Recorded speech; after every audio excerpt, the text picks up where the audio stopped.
Hello दोस्तों, आज की इस वीडियो में हम लोग क्लास 12 हिंदी चैप्टर 1 के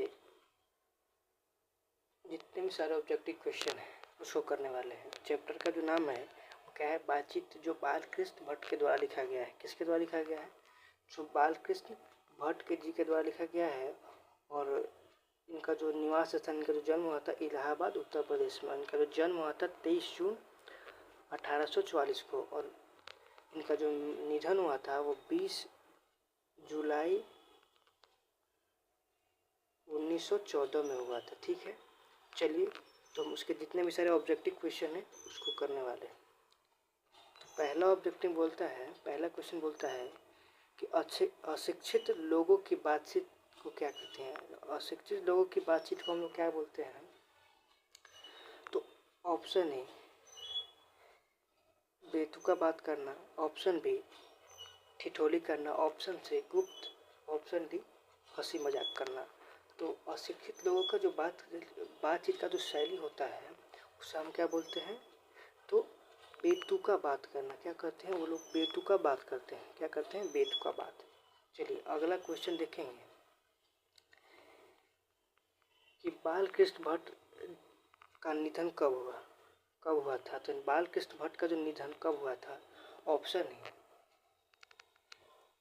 20 जुलाई 1914 को, ऑप्शन बी 10 जून 1907 को, ऑप्शन सी 15 अक्टूबर 1914 को, और सी 18 मार्च 1910 को। तो इसका जो सही आंसर होगा ऑप्शन ए 20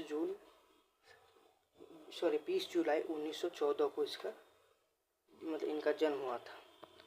अगला क्वेश्चन देखते हैं, गद्य का विकास किस काल में हुआ था? तो गद्य खंड का जो विकास हुआ था वो आधुनिक काल में हुआ था। किस काल में हुआ था?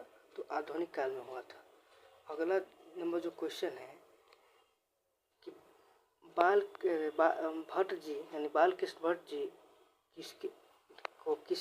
बालकृष्ण भट्ट को किसने अंग्रेजी का साहित्य का एडिशन और स्टील के श्रेणी में रखा? तो इसका जो सही आंसर होगा ऑप्शन सी रामचंद्र शुक्ल जी ने इनको अंग्रेजी के एडिशन और स्टील की श्रेणी में रखा था।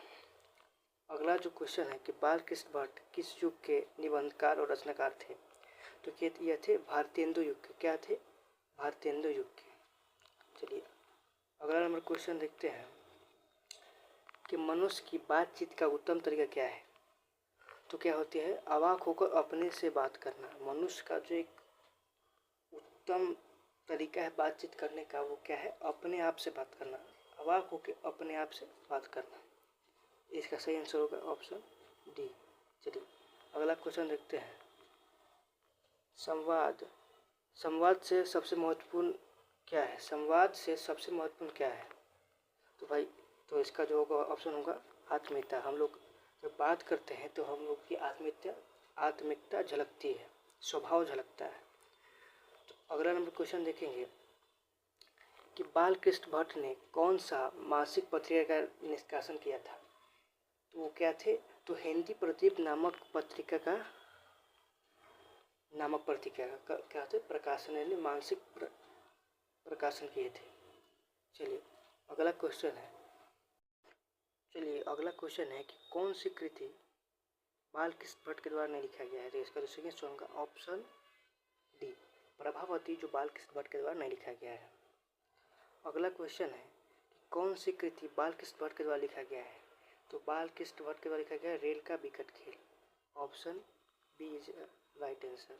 चलिए अगला क्वेश्चन है कि बालकृष्ण भट्ट किस युग के साहित्यकार हैं? तो वो क्या थे? वो भारतेंदु युग के साहित्यकार थे। क्या थे? भारतेंदु युग के। इसका ऑप्शन सही होगा ऑप्शन बी। चलिए अगला क्वेश्चन देखते हैं कि बातचीत किस विधा की रचना है? बातचीत किस विधा की रचना है? तो एक बातचीत क्या है? एक ललित निबंध है, यानी ललित निबंध है, यानी option D is a right answer. चलिए तो अगला क्वेश्चन देखेंगे कि रॉबिन्सन क्रूसो ने 16 वर्ष के उपरांत में किसके मुंह से एक बात सुना था? तो वो कैसे? तो फ्राइडे के मुंह से वो बात सुना था रॉबिन्सन क्रूसो ने। चलिए अगला नंबर क्वेश्चन देखेंगे कि बातचीत शीर्षक निबंध के निबंधकार कौन है? तो बालकृष्ण भट्ट क्या है? तो बालकृष्ण भट्ट जी जो क्या किए हैं, वो बातचीत निबंध को लिखे हुए हैं। अगला क्वेश्चन है, बातचीत के माध्यम से बालकृष्ण भट्ट क्या बदलाना चाहते हैं? तो वो बातचीत की शैली को बदलाना चाहते हैं। क्या बताते हैं? तो बातचीत की शैली को 1969 से 1975 तक बालकृष्ण भट्ट ने किस स्कूल का अध्ययन किया था? तो इस बालकृष्ण भट्ट ने 1869 से 1875 के बीच किस स्कूल में अध्यापक किया था? तो वो थे प्रयाग के मिशन स्कूल में। क्या था? प्रयाग के मिशन स्कूल में वो अध्यापक थे, टीचर थे। अगला क्वेश्चन है कि निम्नलिखित में से कौन बालकृष्ण भट्ट का निवास स्थान है? तो ऊपर ही देखे थे, इलाहाबाद उत्तर प्रदेश में ही बालकृष्ण भट्ट का जन्म हुआ था, वो निवास स्थान है। अगला क्वेश्चन है, इनमें से कौन सा उपन्यास बालकृष्ण भट्ट द्वारा रचा गया है? तो इसका सही आंसर होगा, वो होगा 100,001 सुजान, जो बालकृष्ण भट्ट के द्वारा लिखा गया है। अगला क्वेश्चन क्या बोलता है कि इसके ना होने से सारे सृष्टि गूंगी प्रतीत होती है, यानी वाक शक्ति के ना होने से सारे सृष्टि गूंगी प्रतीत होती है। अगला क्वेश्चन है कि एडिसन के अनुसार असल बातचीत किन लोगों के बीच हो सकती है? तो एडिसन ने कहा था कि असल बातचीत सिर्फ 2 व्यक्तियों के बीच हो सकती है। तीसरे आए तो बात से कोसों दूर रहती है, 3 व्यक्ति आए तो बात कोसों दूर चली जाती है। तो उसका सही आंसर होगा ऑप्शन सी। अगला क्वेश्चन है, बोलने से ही मनुष्य के रूप का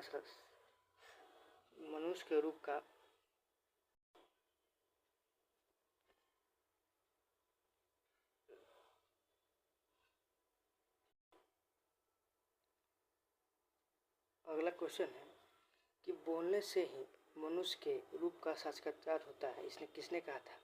तो बेन जॉनसन ने कहा था कि बोलने से ही मनुष्य का रूप का साक्षात्कार होता है, यानी बोलता है तब वाणी में साक्षात्कार आता है।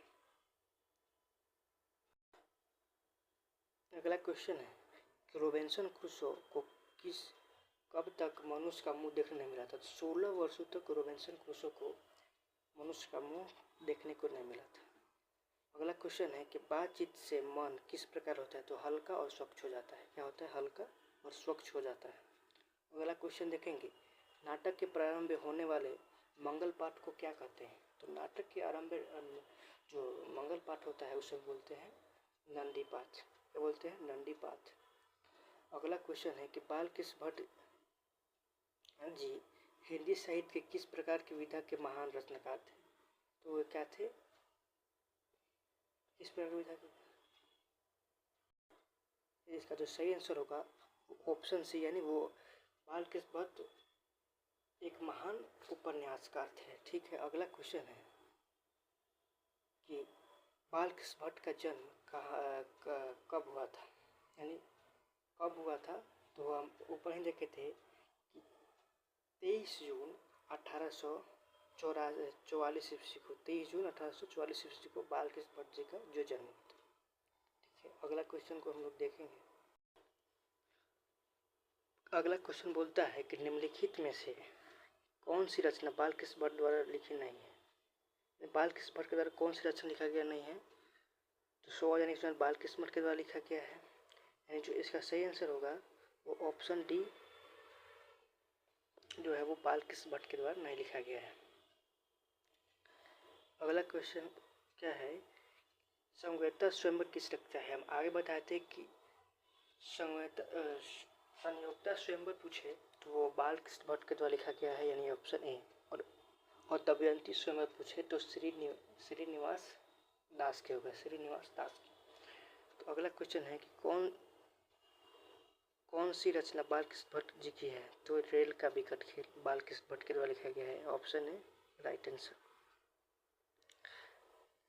अगर रेल का विकट खेल किसकी रचना है? तो बालकृष्ण भट्ट की है। ठीक है। अगला बोला कि बालकृष्ण भट्ट कैसे स्वभाव के व्यक्ति थे? तो बालकृष्ण भट्ट जी जो कैसे स्वभाव के व्यक्ति थे? इसका सही आंसर होगा वो उग्र स्वभाव के व्यक्ति थे। क्या थे? उग्र स्वभाव के व्यक्ति। अगला क्वेश्चन देखेंगे कि भट्ट जी ने हिंदी साहित्य को क्या दिया था। भट्ट जी ने हिंदी साहित्य को क्या दिया था? तो एक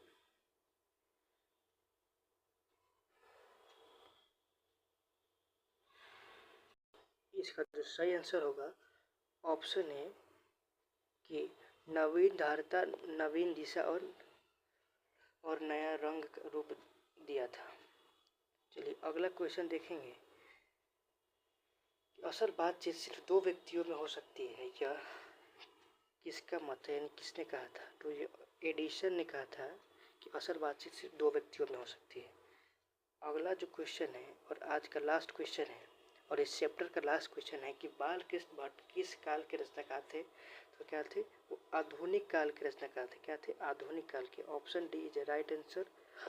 आप कमेंट करके बताइएगा आपको कि आपको 35 में कितना सही होगा। वीडियो अच्छा लगे तो लाइक सब्सक्राइब शेयर करते रहिएगा और दोस्तों में शेयर करते रहिएगा। ऐसे ही अगले चैप्टर के ऑब्जेक्टिव क्वेश्चन को देखेंगे अगले सेशन में। तो चलिए आज के लिए बस इतना ही। Thank you very much.